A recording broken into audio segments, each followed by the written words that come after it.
दोस्तों नमस्कार, कैसे हैं आप सभी। एक बार फिर स्वागत करता हूं आपके अपने YouTube channel Office No Problem में। दोस्तों आज का जो हमारा वीडियो सेशन होने वाला है फार्मूला टैब के अंतर्गत आज हम बताने वाले हैं। दोस्तों यहां पे आप पहले इसका एक प्रैक्टिकल देख लीजिए, इसके बाद फिर हम बताएंगे कि आज हम आपको क्या बताने वाले हैं। देखिए जैसा कि आप अभी देख रहे हैं कि हमारे स्क्रीन में सेल्स रिपोर्ट लिखा हुआ है। सेल्स रिपोर्ट का ये हमारे पास एक डेटा है, रीजन वाइज है और किस मंथ में कितनी सेलिंग हुई है ये उसका पूरा रिपोर्ट है। ठीक है, देखिए अगर इसका हम यहाँ पे सम निकालना चाहें कि हम टोटल जानना चाहते हैं कि जनवरी में टोटल कितना सेल हुआ है, तो यहाँ पे आप जाहिर सी बात है कि एक नॉर्मल फंक्शन लगाते हैं सम का। देखिए इस तरह से आप लगाते हैं और यहाँ पे आप इस तरह से लिखते हैं, ये जो सेल नाम का फंक्शन है ऐसे आप रेंज सेलेक्ट करते हैं। ठीक है, लेकिन अगर आप सेल ना सेलेक्ट करें तो आप यहाँ से डायरेक्ट यहाँ हम देखिए जनवरी लिख दे, JAN लिख दिए, ऊपर यहाँ पे लिखा हुआ है तो, और इसको हम ब्रैकेट क्लोज किए और इंटर बटन प्रेस कर दिए। ठीक है, ये देखिए आपको यहाँ पे रेंज सेलेक्ट करने की ज़रूरत नहीं पड़ेगी, आप डायरेक्ट इसका नाम लिख दीजिए। देखिए यहाँ पे जैसे जनवरी लिखा है, जैन लिख दिए तो इसका आ गया टोटल। इसी तरह से अगर हम फरवरी का निकालना चाहें तो यहाँ पे हम लगाएंगे इक्वल टू सम, अब यहाँ पे लिख दिए FEB। ठीक है, FEB जैसे लिखेंगे तो देखिए नीचे आ रहा है, इसमें हम टैब करेंगे, ब्रैकेट क्लोज, इंटर। तो इस तरह से आप किसी भी मंथ का सम निकाल सकते हैं। ऐसा ही नहीं है कि आप सिर्फ सम निकाल सकते हैं, आप एवरेज भी निकाल सकते हैं, मैक्स मिन जो भी आप फार्मूला लगाना चाहें वो सब लगा सकते हैं। बस यहाँ आपको जैसे हम जनवरी का एवरेज निकालना चाहते हैं, यहाँ जैन लिख दिए और ब्रैकेट क्लोज कर दिए तो ये इसका एवरेज आ गया। ठीक है, मैक्सिमम अगर आप निकालना चाहते हैं तो यहाँ पे आप मैक्स भी निकाल सकते हैं कि सबसे ज़्यादा जो सेलिंग हुई है तो जनवरी में कौन से जोन में हुई है, तो आप जनवरी का निकाल लीजिए ऐसे। देखिए आपको रेंज सेलेक्ट करने की ज़रूरत नहीं हो रही दोस्तों, आप बार बार रेंज सेलेक्ट नहीं करेंगे, आप एक बार इस रेंज को हाइड कर दीजिए और इसका एक नाम डिफाइन कर दीजिए और फिर आप इसको कहीं भी यूज करिए। देखिए अभी क्या होता है कि अभी जैसे मान लीजिए कि हमको किसी दूसरे सीट में हमको यूज करना है, जैसे मान लीजिए हम तीसरे सीट में यूज करना चाहते हैं तो मैनुअली हमको क्या करना पड़ता था कि अगर किसी दूसरे सीट का डेटा है तो हमको दूसरे सीट में अगर उसका हमको टोटल चाहिए, एवरेज चाहिए, तो यहाँ पे हमको अलग से क्या करना पड़ता था, हम यहाँ पे सीट 1 में जाएं, फिर ऐसे हमको ये हम रेंज सेलेक्ट करें। ठीक है, ये देखिए तो यहाँ पे आप फार्मूला बार में देख रहे हैं इस तरह से आ रहा है, फिर इसको ब्रैकेट क्लोज करें, फिर इंटर करें, तब जाके इसका यहाँ पे हमको रिजल्ट मिलता था। लेकिन इसमें क्या होता है दोस्तों कि जैसे मान लीजिए कि कई सारे यूज़र अगर एक फ़ाइल में काम करने वाले हैं और फार्मूला आपने लगाया है तो वो आपके फार्मूला की रेंज को अच्छे से देख लेंगे कि आपने कहाँ से कहाँ तक का फार्मूला लगाया है, तो वो आपके फार्मूला में जो आपने रेंज सेलेक्ट किया है तो उस रेंज में कुछ गड़बड़ी भी कर सकते हैं, है ना। लेकिन अगर आपने इस तरह से बना लिया तो देखिए यहाँ पे आपको हम दिखा दे रहे हैं फार्मूला बार में, जैसा कि आप यहाँ पे देख पा रहे हैं, यहाँ पे आपको रेंज में सिर्फ क्या दिख रहा है, एवरेज। इसके बाद फिर ये जहाँ रेंज हम डालते हैं रेंज के स्थान पर सिर्फ मंथ का नाम आ रहा है। ठीक है, यहाँ पे ये नहीं समझ में आ रहा है कि रेंज कहाँ से कहाँ तक है। ठीक है, इसी तरह से अगर आप किसी भी सेल में जाएंगे जिसका आपने निकाला है तो उसका रेंज आपको नहीं मिलेगा, आपको सिर्फ उसका नाम मिल रहा है। तो दोस्तों ये चीज़ हम कैसे कर पाए हैं, आज इसी के बारे में हम डिटेल में चर्चा करने वाले हैं। इसलिए दोस्तों आप वीडियो में अंत तक बने रहें, बहुत ही काम की चीज़ है और ये वीडियो आपको हर जगह यूज होगी और जहाँ भी आप यूज करेंगे तो एक एक्सपर्ट तरीके से आप अपने काम को कर पाएंगे, दोगुनी स्पीड के साथ काम कर पाएंगे। ठीक है, तो चलिए स्टार्ट करते हैं। दोस्तों एक चीज़ मैं आपको बताना चाहूँगा कि अभी तक मेरा फार्मूला टैब के अंतर्गत फंक्शन लाइब्रेरी से रिलेटेड मेरा वीडियो चल रहा था, जहाँ पे मैंने इन सभी फंक्शन के बारे में डिस्क्राइब किया है। इवन जितने भी यहाँ के पिछले टैब हैं, चाहे होम टैब हो या इंसर्ट टैब हो, पेज लेआउट हो, इन सभी के बारे में मैंने वीडियो बना दिया है और अपने चैनल के प्लेलिस्ट में मैंने डाला है। देखिए हमारा चैनल कुछ इस तरह से दिखेगा, यहाँ पे हमारे चैनल का नाम है Office No Problem. Office No Problem में जब आप यहाँ पे प्लेलिस्ट में जाएंगे और प्लेलिस्ट में जाने के बाद यहाँ पे आपको 2 प्लेलिस्ट मिलेगा। पहला है ये माइक्रोसॉफ्ट एक्सेल का और दूसरा है माइक्रोसॉफ्ट वर्ड का। माइक्रोसॉफ्ट वर्ड का मैंने कंप्लीट वीडियो बना दिया है और हमारा जो सीरीज चल रहा है इस समय माइक्रोसॉफ्ट एक्सेल का चल रहा है। आपको इसमें कंप्लीट जानकारी मिलेगी दोस्तों, बेसिक से लेके एडवांस तक की। ठीक है, तो आप यहाँ पे जा कर के और प्लेलिस्ट के माध्यम से देख सकते हैं। ठीक है, तो चलिए हम आते हैं अपने टॉपिक पर। तो देखिए यहाँ पे क्या होता है कि यहाँ पे जो एक ऑप्शन है फार्मूला टैब के अंतर्गत, हमारा जो डिफाइंड नेम नाम का ये फार्मूला है, यहाँ पे ये जितने भी ऑप्शन हैं इन सभी का यूज करके हम इस तरह से क्रिएट कर पाए हैं। देखिए अभी ये जो भी हम फार्मूला यूज करते हैं तो इनकी लिस्ट हमको कहाँ दिखेगी, यूज इन फार्मूला जब आप करेंगे तो ये देखिए सभी का हमने फार्मूला यहाँ पे क्रिएट कर दिया है, इनका नेम डिफाइन कर दिया है और इन नेम को हम यूज करके, जैसे यहाँ पे मान लीजिए हमको अप्रैल का निकालना है तो यहाँ पे हम यहाँ पे लगाते हैं मैक्स, हम मैक्स लगाते हैं। मैक्स किसका निकालना चाहते हैं हम, अप्रैल का। तो चाहे आप यहाँ से यूज फार्मूला में जाइए और यहाँ आप जैसे अप्रैल का निकालना है, APR लिखा है, ब्रैकेट क्लोज, इंटर। ये देखिए अप्रैल में सबसे ज़्यादा जो सेलिंग हुई है वो साउथ ईस्ट जोन में हुई है, वो भी कितने रुपए की, 1500 रुपये की। ठीक है, तो आज हम इसी के बारे में जानेंगे कि इसको हम कैसे क्रिएट करते हैं। तो चलिए पहले हम इसको यहाँ से डिलीट कर देते हैं। तो देखिए डिलीट करने के लिए यहाँ पे जो नेम मैनेजर है यहाँ पे आप जाइए, इन सबको ऐसे सेलेक्ट करिए और यहाँ पे एक एक करके हम सबको ऐसे डिलीट करते जाते हैं ताकि आपको हम एक शुरुआत से बता सके कि इसको हम कैसे क्रिएट करेंगे। ठीक है, ये देखिए इसको हम सबको डिलीट कर देते हैं। ठीक है, अब देखिए यहाँ पे जब हम डिलीट किए तो यहाँ पे हैश नेम का एरर आ गया क्योंकि वहाँ पे जो रेंज था अब वो इसको नहीं मिल रहा है। ठीक, अब देखिए इसको हमको करना कैसे है। जैसे मान लीजिए कि हमारे पास ये एक डेटा है जिसमें हमने इसमें मंथ का नाम लिखा है जनवरी का। ठीक है, अब यहाँ पे अगर आप इस जनवरी को पूरा ऐसे सेलेक्ट कर लेते हैं एक बार में, हालांकि आप करने के लिए ऐसे कर सकते हैं। देखिए आप यहाँ पे सम निकालने के लिए आप ऐसा भी कर सकते हैं, यहाँ से ऐसे आप सेलेक्ट कर सकते हैं, ये आ जाएगा। ठीक है, लेकिन इसमें प्रॉब्लम क्या है दोस्तों कि जैसे अभी तो आपके पास छोटा डेटा है तो आप इसमें आसानी से इसका रेंज सेलेक्ट कर लेते हैं। ठीक है, इस तरह से आप सेलेक्ट करके इसका टोटल वगैरह, टोटल हो गया, सम हो गया, एवरेज हो गया, मिन हो गया, मैक्स हो गया, जो भी आप निकालना चाहें तो इसका रेंज सेलेक्ट करके निकाल सकते हैं। लेकिन इसमें कमी क्या है, सबसे पहले इसकी कमी को जानिए कि इसमें जो कमी ये है कि सबसे पहली बात तो इसका आपको पूरा रेंज दिख रहा है।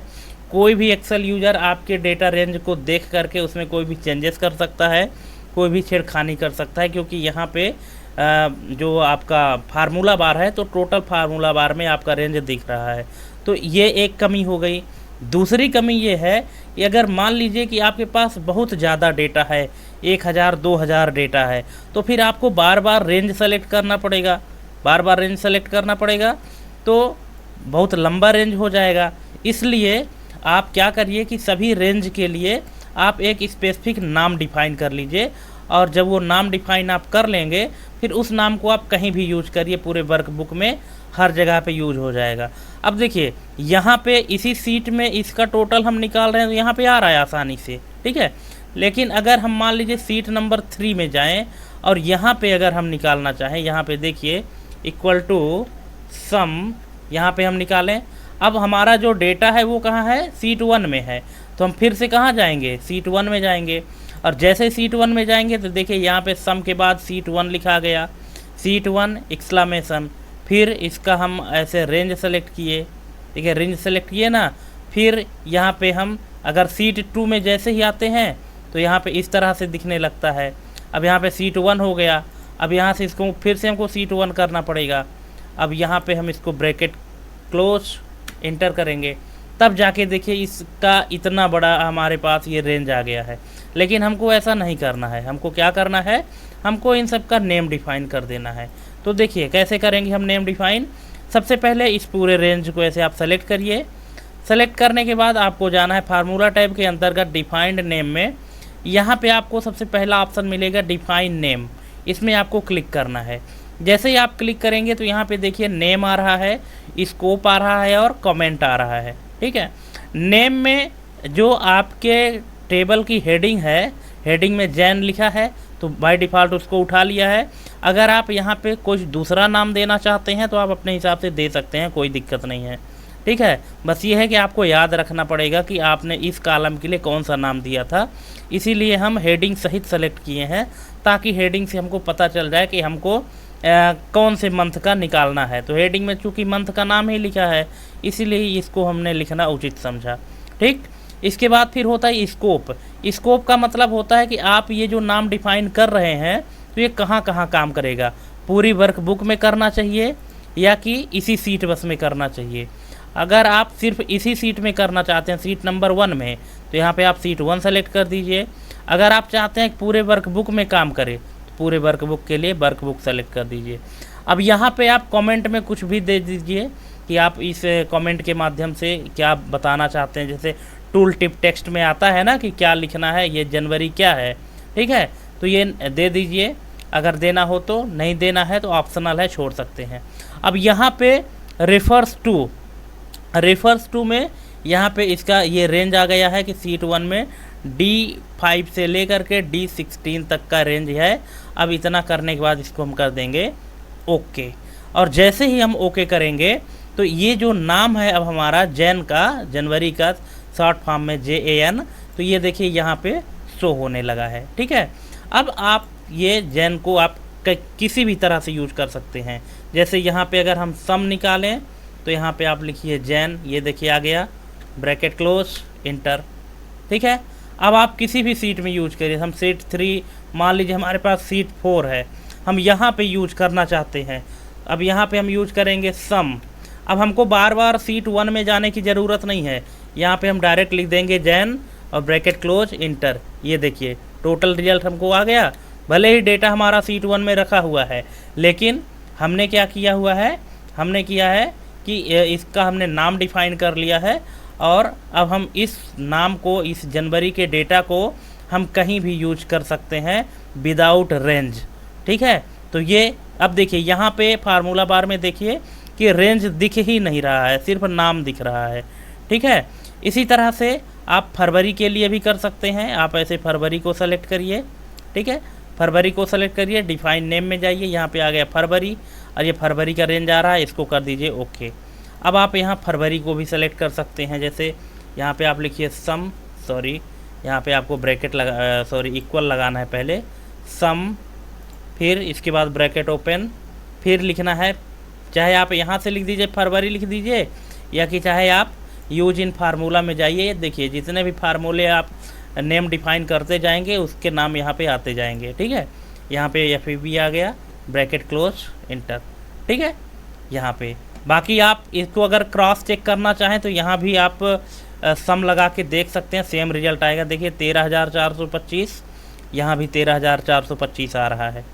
ठीक है, तो इस तरह से आप दोस्तों किसी के लिए भी डिफाइन कर सकते हैं। तो आपका ये हो गया डिफाइन नेम और यूज इन फार्मूला। ठीक है, जब आप नेम डिफाइन कर लेंगे तो वो नेम पूरा आपको यहाँ पे फार्मूला में दिखने लगेगा। अब देखिए इसका जो काम है नेम मैनेजर का, इसका क्या यूज है। नेम मैनेजर में क्या होता है कि जैसे मान लीजिए कि ये हमारे पास जितने भी हम नेम डिफाइन किए रहेंगे उन सब की लिस्ट आ जाएगी यहाँ पे। ये देखिए लिस्ट आ गई है, ये जनवरी की लिस्ट है, ये फरवरी की लिस्ट है। ठीक, अब जैसे ही आप किसी भी नेम को सेलेक्ट करेंगे तो आपके पास 3 बटन आएंगे। पहला है न्यू का, दूसरा है एडिट का और तीसरा है डिलीट का। ठीक है, डिलीट से वो फार्मूला आपका वो नेम डिलीट हो जाएगा। एडिट से इसमें आप अगर कोई बदलाव करना चाहते हैं, और न्यू से कोई नया बनेगा। न्यू में जब आप क्लिक करेंगे ना तो उसी तरह का न्यू नेम जो डिफाइन नेम से आता है तो ये न्यू नेम में आएगा। जैसे मान लीजिए कि अब हम यहाँ पे मार्च का सेलेक्ट करना चाहते हैं तो यहाँ पे हम लिख दें मार्च। ठीक है, और यहाँ पे जो एड्रेस है, जो सेल एड्रेस है यहाँ पे, इसको हम हटा करके और मार्च वाले का दे देते हैं। ठीक है, यहाँ पे देखिए हम ऐसे मार्च का दे देते हैं और इसको कर देते हैं ओके। ठीक है, ये देखिए मार्च का भी आ गया यहाँ पे, इसको हम कर देते हैं क्लोज। अब यहाँ पे यूज फार्मूला में जब आप जाएंगे, यहाँ पे अगर आप मार्च वाले का एवरेज निकालना चाहें, एवरेज यहाँ पे लिख देते हैं मार्च, या कि चाहे हम यूज फार्मूला में जाते हैं मार्च, ब्रैकेट क्लोज, इंटर। ये देखिए मार्च का एवरेज इतना आ गया है। ठीक है, तो देखिए नेम मैनेजर का यूज क्या होता है कि जैसे मान लीजिए कभी कभी होता क्या है कि अभी हमको क्या है कि इतना डेटा तो है हमारे पास, ठीक है। मान लीजिए कि अभी हमारे पास कुछ और जोन आ गई है, ठीक है, कोई अगर और जोन है और उसकी वैल्यू हमारे पास ज़्यादा आ गई है, जैसे मान लीजिए कि यहाँ पे हम 18,000 कर देते हैं, यहाँ पे हम 11,300 कर देते हैं, यहाँ पे 26,000 कर देते हैं, ठीक है, इस तरह से। लेकिन अभी क्या हुआ है कि अभी ये जो टोटल हमारे पास आया है तो ये यहाँ से लेकर के और यहाँ तक के रेंज का है, मतलब D6 से लेकर के और D16 तक का है। लेकिन अब हमारे पास जो डेटा है वो 3 डेटा और बढ़ गया है। तो जो नेम मैनेजर काम करता है वो क्या काम करता है, मैनेज करने का काम करता है। कैसे, इसमें हम क्लिक करेंगे, डेटा हमारा किस में बढ़ा है, जनवरी वाले में, जनवरी में क्लिक करेंगे, जाएंगे यहाँ पे एडिट में, और एडिट में जाने के बाद यहाँ पे आपने जो रेंज सेलेक्ट किया है तो इस रेंज को आप जो है तो जो देखिए जैसे ही आप इस रेंज में क्लिक करेंगे ना तो ये पूरा यहाँ पे दिख जाएगा कि नीचे कहाँ तक है, ठीक है। शिफ्ट बटन दबा करके और डाउन एरो आपको प्रेस करते जाना है जहाँ तक आपका डेटा है। ये देखिए पूरा डेटा आ गया। अब यहाँ पे रेंज ऑटोमेटिक सेलेक्ट हो गया, इसको कर दीजिए ओके।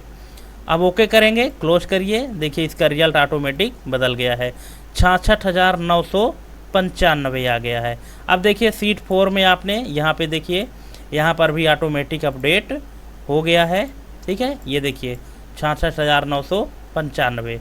अब मान लीजिए अगर इनमें से हम किसी एक को डिलीट करते हैं, इसको अगर हम डिलीट कर दिए तो देखिए हमारे रिजल्ट में बदलाव आ गया 40,995, और यहाँ पे भी बदलाव आ गया है 40,995, ठीक है। और यहाँ पे अभी ये हमारा अपडेट नहीं हुआ है क्योंकि D6 से D16 ही है, इसलिए यहाँ पे हमने क्योंकि इसको मैनुअल किया था इसलिए इसका रिज़ल्ट इतना आया है। लेकिन जहाँ पे हमने नेम मैनेजर का यूज करके किया है तो ये ऑटोमेटिक अपडेट हो गया है, ठीक है। तो ये आपका हो गया फार्मूला टैब के अंतर्गत define name, use in formula और नेम मैनेजर का, ठीक है। आई होप कि आप इतना तो समझ ही गए होंगे दोस्तों, ठीक है। अब चलिए चलते हैं, हमारा जो अगला ऑप्शन बचा हुआ है क्रिएट फ्रॉम सिलेक्शन का। अब क्रिएट फ्रॉम सिलेक्शन क्या होता है, अभी जैसे अभी हम अब क्या कर रहे थे कि सभी मंथ के लिए अलग अलग हम डिफ़ाइन कर रहे थे। जनवरी के लिए अलग डिफ़ाइन किए, फरवरी के लिए हम अलग डिफ़ाइन किए, मार्च के लिए अलग डिफ़ाइन किए और अप्रैल के लिए हम अलग डिफ़ाइन किए। लेकिन मान लीजिए कि अगर इसी तरह से हमारे पास बहुत ज़्यादा डेटा है, कई मंथ का है, जैसे 12 महीने का है, तब तो हमको 12 बार ऐसे सेलेक्ट करना पड़ेगा। लेकिन नहीं, हमको ऐसे नहीं करना है। हम क्या करना चाहते हैं, इसको यहाँ से हम डिलीट कर देते हैं। हम क्या करना चाहते हैं कि एक बार हम क्लिक करें और सारे नाम डिफ़ाइन हो जाएं ऑटोमेटिक। ये भी एक फैसिलिटी है, बहुत मस्त फैसिलिटी है दोस्तों। इसीलिए आपसे कहते हैं कि वीडियो में अंत तक बने रहिए। अब वीडियो बहुत ही खास होने वाली है, आपको इस तरह का एक्सप्लेनेशन पूरे यूट्यूब में कहीं भी मिलने वाला नहीं है जैसा मैं आपको बता रहा हूँ, ठीक है ना। तो देखिए सबसे पहले तो हम यहाँ पे जो नेम मैनेजर है, यहाँ से जो भी नाम बने हैं इनको हम सबको डिलीट कर लेते हैं। ये देखिए सबको हम सेलेक्ट करके डिलीट कर रहे हैं और यहाँ पे गए हम डिलीट, ओके, इसको क्लोज करते हैं, ठीक है। अब क्या करते हैं कि जितना डेटा हमको सेलेक्ट करना है, जितने का हमको डिफ़ाइन करना है, उसको हम ऐसे सेलेक्ट कर लेंगे। ध्यान रखिएगा कि आपके कॉलम में जो हेडिंग है उसको भी आपको सेलेक्ट करना है, ठीक है। ये जैसे जनवरी, फरवरी, मार्च, अप्रैल लिखा है, इसको आपको सेलेक्ट करना है।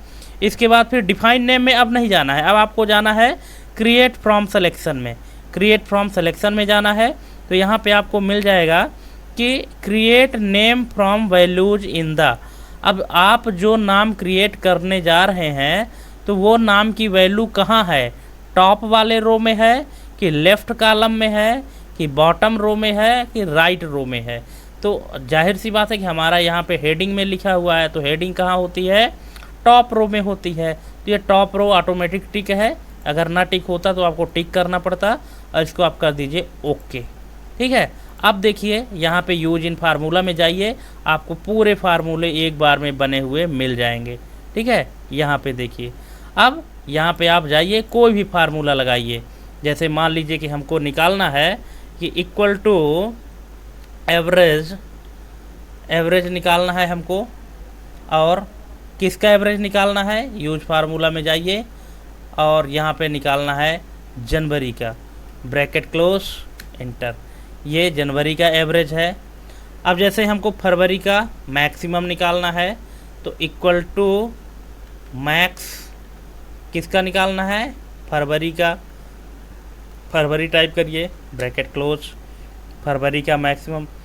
मार्च में मिनिमम निकालना है, इक्वल टू मिन मार्च, ब्रैकेट किए। देखिए आपको रेंज लिखने की बार बार ज़रूरत नहीं पड़ेगी दोस्तों, ठीक है ना, आपको बार बार रेंज लिखने की ज़रूरत नहीं है। आप सिर्फ एक बार नाम डिफाइन कर दिए हैं और अब आप सिर्फ उसका नाम यूज करिए, रेंज लिखने की ज़रूरत नहीं है। और ये आपको ये फैसिलिटी मिलती है कि आप पूरे वर्क बुक में किसी भी सीट में जाइए, कोई भी सीट हो, कोई दिक्कत नहीं। आप यहाँ अगर निकालना चाहेंगे तो यहाँ भी निकल जाएगा। देखिए यहाँ पे हम इसकी थोड़ी फॉन्ट साइज बढ़ा देते हैं। ये देखिए यहाँ पे अगर हम निकालना चाहें, मान लीजिए कि क्या निकालना चाहते हैं हम, एवरेज निकालना चाहते हैं किसका, अप्रैल का, APR लिखे, ब्रैकेट क्लोज इंटर। आपको बार बार सीट 1 में जाने की ज़रूरत नहीं है, ठीक है। देखिए यहाँ पे इसका एवरेज निकल आया, आप यहाँ भी इसका एवरेज निकालिए, दोनों का सेम आ रहा है कि नहीं आ रहा है। एवरेज अप्रैल, APR ब्रैकेट क्लोज इंटर, 1309.5455 यही आ रहा है। ये देखिए 1309 आ रहा है ना, ठीक है। तो इस तरह से दोस्तों आप इसका यूज कर सकते हैं, डिफाइंड नेम का। डिफाइंड नेम में नेम मैनेजर का यूज इस तरह से होता है। बहुत ही काम की चीज़ है दोस्तों, बहुत ही अच्छी यहाँ पे फैसिलिटी दी गई है MS एक्सेल में आपके लिए।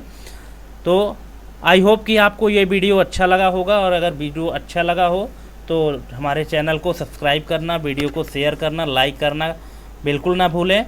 और अगर आपको कोई भी क्वेरी है, आपको कुछ पूछना है इस वीडियो में, इस टॉपिक से रिलेटेड, तो आप हमसे कमेंट करके पूछ सकते हैं, हम आपकी भरपूर मदद करेंगे, ठीक है दोस्तों। तो आज के लिए बस इतना ही, मिलते हैं अपने अगले वीडियो में एक नई इन्फॉर्मेशन के साथ, एक नए जज्बे के साथ। तब तक के लिए जय हिंद, वंदे मातरम।